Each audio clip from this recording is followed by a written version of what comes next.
বাড়িতে বসেই যদি রেস্টুরেন্টের স্বাদ পেতে চাও, কোনো রকম ইস্ট ছাড়া এত সুন্দর নরম তুলতুলে কুলচা, এই কুলচার রেসিপি আর হচ্ছে জলে তৈরি।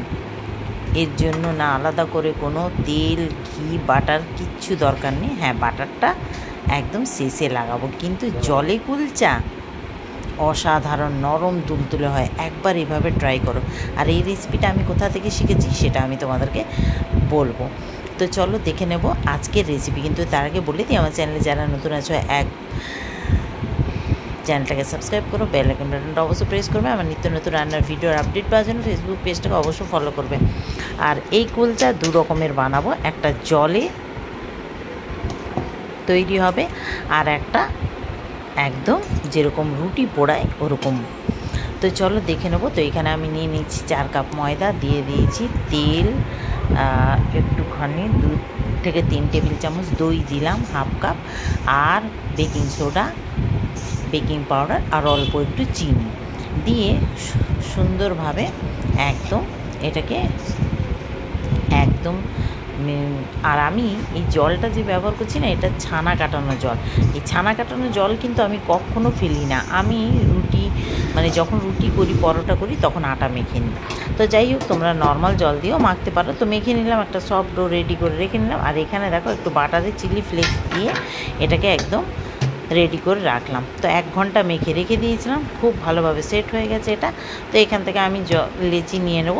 আর কুলচাগুলো একটু মোটা মোটা হয়, আমি কিন্তু খুব বেশি মোটাও করব না, খুব পাতলাও করব না, যাতে খেতে একটু ভালো লাগে সেরকম।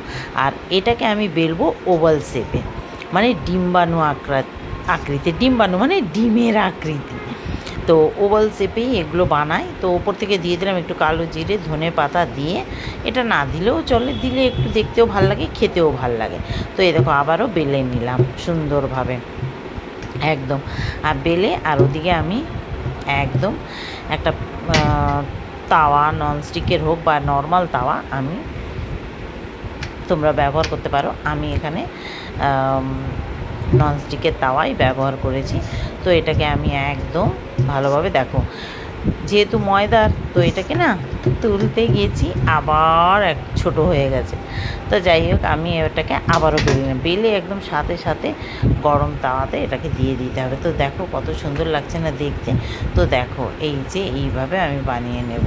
তো এই দেখো জল দিতেই দেখো ফুলে উঠেছে। তো এইভাবে জল কুলচা একবার তোমরা বানিয়ে দেখো, সত্যি বলছি অসাধারণ। দেখো কি সুন্দর ফুলে উঠছে।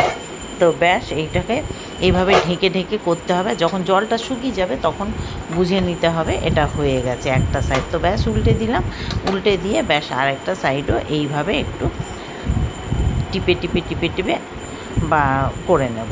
তো একদম মিডিয়াম হিটে এটাকে করতে হবে, নাহলে কিন্তু ভেতরে কাঁচা থেকে যাবে। তো যাই হোক, এই দেখো কি সুন্দর হয়েছে, দেখেছো? তো এটা একটু গোল হয়ে গেছে। তো এরপরে সেটা দেখবে একদম খুব সুন্দর একটা ওভাল শেপে বানিয়েছি। তো সবগুলো, তো প্রথমেরটা একটু গোল গোল হয়ে গেছে। যাই হোক, তো ওপর থেকে দেখো গরম গরম নামিয়েই একদম আমি বাটারটা লাগিয়ে দিলাম। দেখেছো? এই দেখো কত সুন্দর লম্বাটে হয়েছে। আর যেদিকে ধনে পাতা, কালো জিরে আছে, ওই সাইডটাই প্রথমে চাটুতে দিতে হবে। এইবারে আবারও দিয়ে দিলাম জল। তো এই দেখো জল দিয়ে আবারও এটাকে ঢেকে দেবো। তো এই দেখো ঢেকে দিয়ে দিলাম, ব্যাস আবার দিয়ে আবারও সেম প্রসেসেই বানিয়ে নেব। তো এই দেখো একদম হয়ে গেছে। এবারে আমি আবারও এটাকে বাটার লাগিয়ে দেবো। তো এইভাবে আমি সবগুলো রেডি করে নেবো। আর একদম এটা দেখো একদম আগুনে সেঁকা, মানে তাওয়াতে দুদিকে সেঁকে নিয়ে আবার আগুনে দিয়ে দিলাম, একদম ফুলে উঠেছে। দেখো একদম ফুটবলের মতো।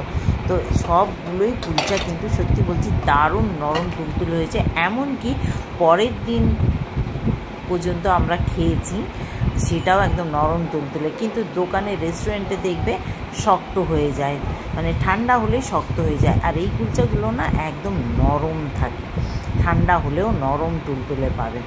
তো যাই হোক, এইভাবে তোমরা একবার ট্রাই করো। তো আজকে আমি এটাকে সার্ভ করলাম পনির দিয়ে। তো দেখেছো কত সুন্দর হয়েছে। তো এগুলো এমনিও খাওয়া যাবে, বাটার না লাগালেও খাওয়া যাবে। তো পনির দিয়ে সার্ভ করছি। তোমরা এটা তড়কা বা ডাল ফ্রাই, ডাল মাখনি আর যে কোনো জিনিস দিয়ে তোমরা খেতে পারো, আলুর দম খুব ভালো লাগবে। তো আমি এটা ক্রিমি পনির বানিয়েছিলাম, সেটা দিয়ে সার্ভ করলাম।